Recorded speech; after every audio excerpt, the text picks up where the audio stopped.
Hello to you, my fellow Dark Ones. How are you guys doing today? How's life? Did you know that we have a certain measure of auto-crafting which is not that bad, but unfortunately I have never automated a furnace. Until now. This is the furnace that I work with, and it even works with coal. Zenith furnaces are essentially furnaces, so you cannot have the interface in the back. So I had to do a bit of remodeling, and since there is no way in this universe that we can input the items fast enough, what we need to do is to have an ender chest, and unfortunately some translocators. And I say unfortunately because they're a bit laggy. So can we have a bit of stone? Yes, works fine. Very slow. You cannot speed upgrade an ME interface, so we cannot insert items fast enough. Therefore, it's going to cause lag. So we're going to change the patterns to one stack at a time. So if I want to order 1000 glass, it should go in the batches of 64. Yeah, still it's a bit laggy, but what can you do? Yeah, we just go with mechanism which is reliable and not laggy. Now that I have my beautiful furnaces, let us address something much more important. A mod that I love the most. Yes, Nuclearcraft. In order to make the Philosopher's Stone and also making Awakened Draconium Seeds, we're going to need 3 different types of fuel. There could be more, but for the moment, we're going to have 4 fission reactors. They're not something super complicated to make, you cannot have corners, that's the only criteria. And yes, of course, you cannot put the reactor port on the bottom or on the top. So we're going to start with this reactor. We're going to have 2 fission reactor ports. One of them is going to be for power, the other one for automation, and of course the controller. I had to install glasses because it was incredibly dark in here. And for the moment, we have 12 reactor cells. These are the ones which are going to make us the power. You know, kind of like the fuel rod. And of course, ladies and gentlemen, the first fuel that we're going to process is going to be called TBU. Tel Aviv Bus Union. So each fuel has a base process, base power, and also a heat which is going to generate. And we need to try different methods of cooling it down. So for the moment, you go in, I just remembered they need a lever. Why is it working?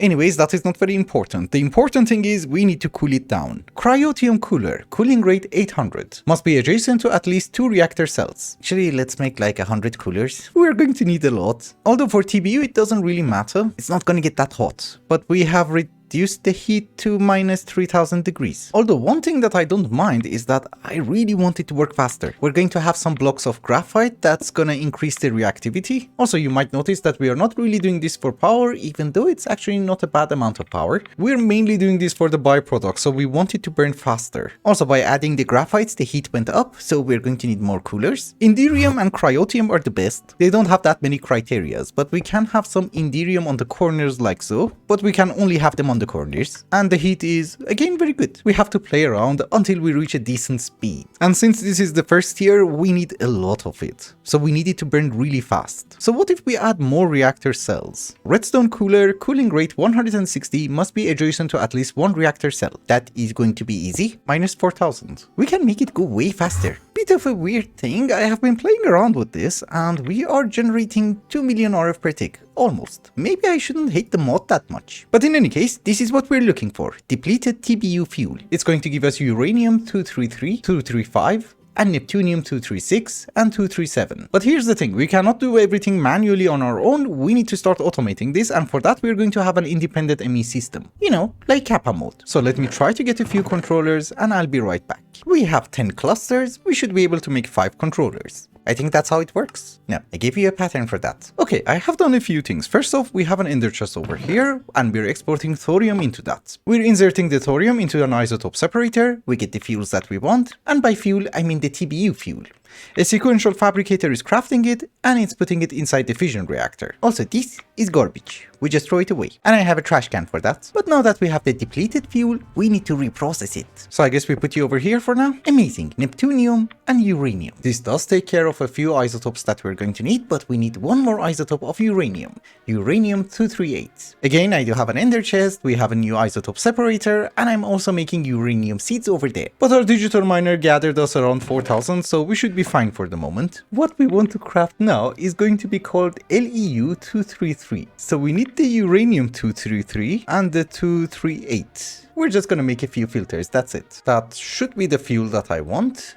Perfect. And nothing is messed up. I don't really know if we need uranium 235, but for the moment, I'm just gonna avoid it. If we needed that, I'm not gonna avoid it. Okay, so here it gets a bit harder, because I filled it in.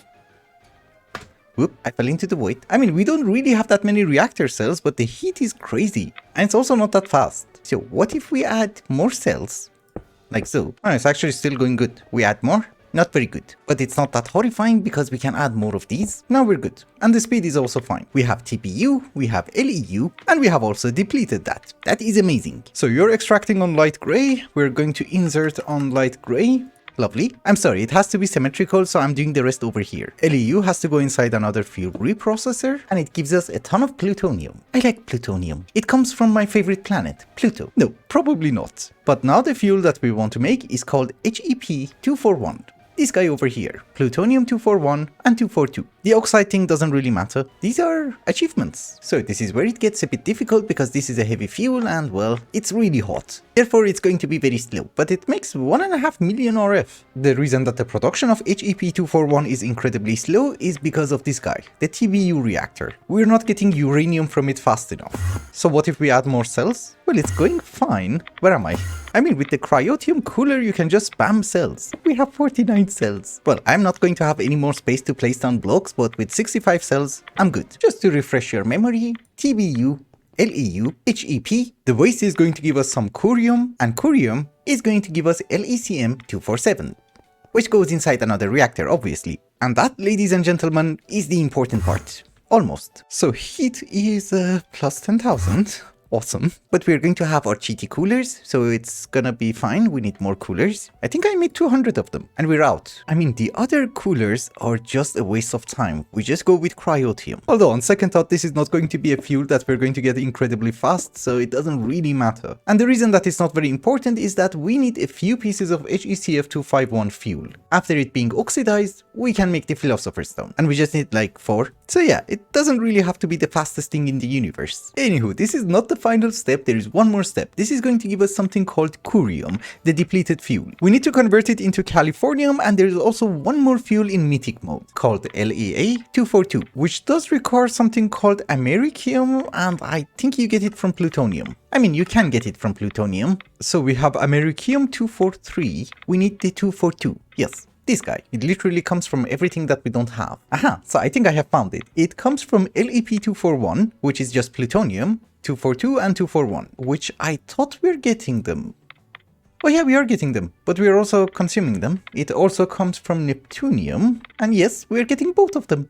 Lovely. But anyways, we do have our first depleted LECM, and I made a miscalculation. Yes, that does give you the californium that you need. And also berkelium, which you need for awakened draconium. I have went up ahead and finished everything. Over here, we are processing the fuel, and with all the ingredients that we're getting, we are able to make HECF-251, which obviously, if you oxidize it, you can make the Philosopher's Stone with it. And we are getting HEB-248, which again, if you oxidize it, you would be able to make awakened draconium with it. And I guess we just import them into our system. Since we had to have a fifth reactor, I hit it down here, and this guy is burning the LEN-236 fuel, which gives us the americium that we need, and that gives us LEA-242. Again, after oxidization, you would be able to use it in the Philosopher's Stone. And no, don't you dare say it was complicated. This was the default recipes of Nuclearcraft, your favorite mod. And no, we did not need the controllers. I can use them somewhere else. I have been working at our Nuclearcraft area for a while, and I have been thinking. I am generating somewhere around 12 million RF over here constantly. And I think all of that power is going to waste because we're not doing anything with it. We're just powering these machines. So maybe we should start making a central power station.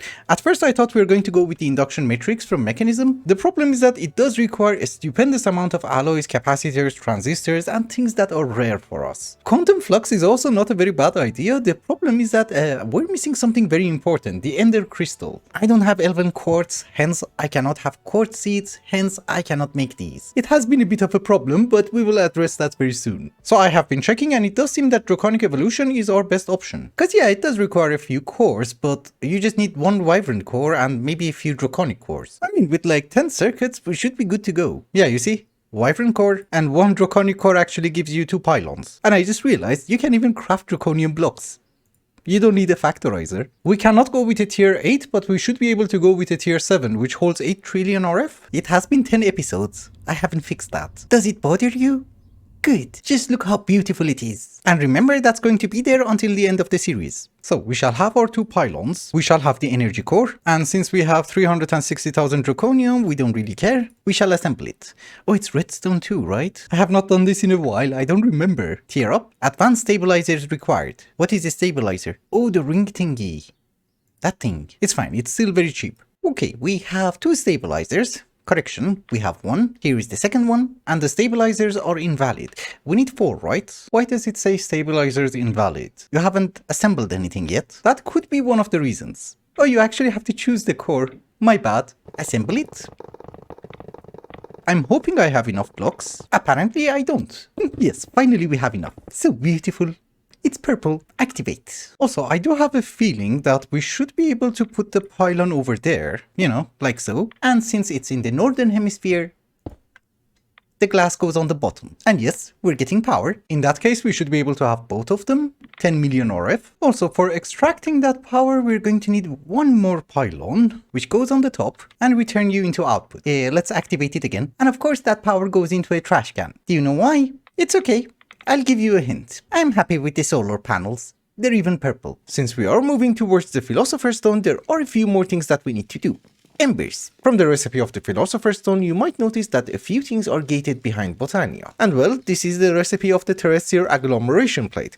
I have almost everything that you see over here, including the focal lens. Well, the runes I have to craft, but for some reason, I did not think of this one. Antimony. And yes, you might even notice that we don't have a smeltery anymore. But let us get back to antimony. What we need to do is that we're going to need to have a mixer centrifuge, correct? Then we need to have this alchemical recombobulator. What? Whatever, the beautiful orb on top. Obviously, it is going to need embers, and what we need to do is to mix some sugar with some lead. It took me a while to realize how this thing works, but essentially, you're going to need sugar, you're going to need lead, the piping has to be from embers, and it has to be pumped into the bottom half. I don't think aspects are going to change. We need 16 dust inside downstone, so you go there. And since I have already tried this once and failed, we need 5 more for silver. So that is 21. So we shall pump the items in and activate. You see, it's getting embers, but it didn't do anything. Okay, I think you have to be on the same level as the pedestals. We try this again. Yes, now it's working. It's getting the ashes. Oh, I read this wrong. It's 29 for downstone and 21 for silver. Items can be extracted from the top half, so we should get it in this tank. Yes. Lovely. It does need to have a certain measure of embers in order to operate. We have to wait for it to fill in. But yes, very slowly we're getting antimony. It's a very difficult thing to craft. Just in case you have problems, I'll explain it again. You're going to need 2 pedestals, correct? You need molten sugar, you need molten lead, you need fluid extractors and piping from embers itself. And the alchemical orb thingy has to be on the same level as the pedestals. And I think it requires 2000 embers before it starts. And also it's incredibly slow. But we will have a decent amount. We have 40 buckets of sugar and 60 buckets of lead. So while antimony is cooking up, there are a few mistakes that I have made and we need to start fixing them. I have been checking the singularities and there are a few items that I missed. I knew that they are going to be important, it's just that I never paid attention. We take a sample of you and run away. But there are chickens here.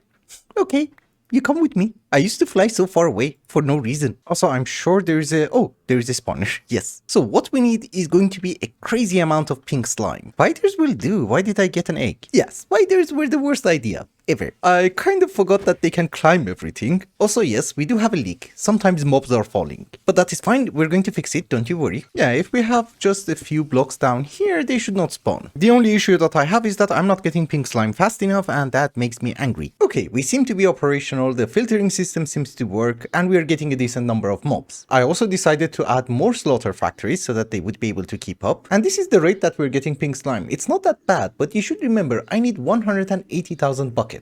Yes, buckets, not milli buckets. There is a crystalline pink slime ingot singularity, and it requires a pink slime ingot, and each one requires 2 buckets. Also, this is a problem. Maybe we just put it there. Yeah, we lower it by 1 block. So here's the thing. The amount of pink slime that you get is very proportionate to the health that the monster has. These guys have 250 health. The zombies only had 25. So this should give me pink slime 10 times faster. The good sign is that we can get an egg for them. Another good sign is that they die instantly. Holy.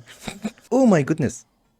This is amazing. I love that solution. So in a few hours, that should be done. Funny enough, we need to have a second spawner for these guys. And maybe we also reduce the range by 1. Yeah, much better. So the thing is, there is another singularity, I have to fix that, don't you worry, which requires something called ataxium, but they're not dropping it. Oh, they do. Oh, it's rare. Oh my goodness, that is actually incredibly rare. I need another 180,000 and I have 7. I'll be honest with you, I have no solutions for this. It's been running for a while, we have 1 stack. Well, I do have a solution, I'm not sure if it's gonna work. We are going to spawn the antlion, who does not give you the soul stone. Oh boy, are you sure you're not gonna give me the soul stone? Yeah, you're not gonna give me the soul stone. Uh-oh, I guess I should have made a spawner. So here's the thing, there could be a way of getting Ataxion faster, but I'm not really sure. We let this guy run for now, cause I don't have a choice anyways, and let me try to get at least 1 Terror Steel. Oh, and by the way, that is antimony, you just pour it on top of embers. Okay, so it is my bad, it's not 180,000, it's only 18,000. So it's not as terrifying as you would think, it's manageable. And yes, what we are doing is that we're making a few Lordic runestones. So, Crystal runestone of light, air, darkness, fire, earth, water, and that's it. We need to make runes for Botania and I needed all of those. This is the final rune that we need and it is going to be the rune of mana, and from now on, we're never ever crafting runes again. We're going to farm it from the Guardian of Gaia. Thank you, thank you. So, the terrestrial thingy, is that a quest? Oh, sparks are not that bad. Oh, I also think I found a solution for corallium. Because that also doesn't have a seed but has a singularity. There's a woodpecker out of my window. I'll go watch. I love woodpeckers. They're so cute. But in any case, ladies and gentlemen, this is going to be our first Terror Steel. And we need like 100 more just to make the seed. But it's fine, we have Black Lotus. Lovely. I have set up the Elven portal. Yes, this is a very garbage Botania area. We are going to fix it later on. But for the moment, we just want the portal to be open. Oh, and by the way, the recipe of the gateway and the pylon has not been changed. We just give them some mana and you should open. Lovely. Okay, ladies and gentlemen, you might notice that we have started making some islands. I'm using a builder over here. If you have some crystallizers from my Nuclearcraft, making a builder is super easy. Also, since production of stone is not really great, the islands are not very thick. But later on we're going to work on them, don't you worry. I think we have 20 or 25 more episodes left, so we have plenty of time. But one of the reasons that we got into Botania is the Guardian of Gaia. No, I have a feeling we're not supposed to have torches. No, it doesn't show you the error. Oh. It does. I'm blind. Also, the recipe for pylons and anything else has not been changed except elementium, which is kind of painful. You need 2 Terror Steel. Oh, and by the way, this is uranium. I wish it was Terror Steel. Anyways, we are going to YOLO the first fight and see how it goes. I have some golden apples, we have a pizza, some red hearts, and a witherless rose. Hearts are basically instant health. Oh, I forgot to remove that. Again? Lovely. Hello. We don't do that much damage, which is sad. Oh! Holy! I have an amazing sword. So can I go to tier 2? Well, he has more health. Is the problem. He died. This is going to be the Ring of Odin. Holy! I'm so lucky today. We have 10 more hearts. Also, this went so well, I'm going to fight him more. Well, the fight went well. I think I have all the artifacts. Although on camera I was very lucky because I managed to kill him very fast. When I was playing on my own, he actually went to the second phase. A few times, not just once. But we should not overdo this because every ounce of Terror Steel is going to count. I have literally 1 block and I need 7 more. Oh my goodness. I should not let it get empty. But before wrapping up today's episode, there is one more important thing that we have to do. We need the stupid Master Infusion Crystal, which sadly it's neither cheap nor easy to craft. Then again, never mind. I need neutral steel of the 6th degree. Actually, maybe it can happen. So 4th plus tungsten and vivid gives us the 5th. And 6th is just crafting. So we should be able to have some insanium. Okay, we just finished. That should give me the infusion crystal itself, and for the master we just need a bit more. Okay, doable. Yes, barely doable. Yeah, that was doable and it saves a ton of time. And I'm sorry, you don't need the old ones. I have no idea why I was under the impression that you need the previous tier. You just needed this one. Oh, I already used them in order to make it. Okay. But one mistake that I did is that I thought in order to make a Prudentium infusion crystal, you're going to need a brand new Inferium version. Which you really don't, it just takes 1 durability. However, that brings up another problem. It's not great, but I do have a decent production of neutral steel. The problem is that I fill in this guy manually, which to be honest with you, is a bit stupid. It's not going to be great, but we're going to have an export bus. Very good. And whenever we get the Philosopher's Stone, we will be good. Neutral steel of the 6th degree has EMC, but it's a long time until we get the Philosopher's Stone. Cause I was worried about Awakened Draconia. Yes, it is a problem, but it's not the biggest problem. There are so many weird things that we're missing and I have just noticed them. For example, you might notice a laser drill. Because in order to make the elite crafting table, we need infused diamonds, which needs dimensional shards and you can't get it. The only recipe that I found was through a laser drill from Industrial Foregoing, and that was it. Also, this is going to be the only glitch that we're going to use, and the only use of compacting drawers for pink slime. That's it. You know, you put normal slime blocks inside, you will get pink slime. And I do think we need quite a bit in order to make a few lenses. Yeah, it's a white lens. One, by the way, this is the old version of Industrial Foregoing, meaning that you cannot spam the laser drills. What you see is what you get. But I think we can upgrade them. Yeah, it works faster. Good. Why don't you auto output? Not the lens. Yeah, you have to disable the lens. My bad. Oh, we got one. Maybe you can also find it in the nether. I was just unlucky. But with that, ladies and gentlemen, I think it's also a good time to wrap up the episode. Thank you so much for watching, and I hope you enjoyed it. Till the next one, bye bye.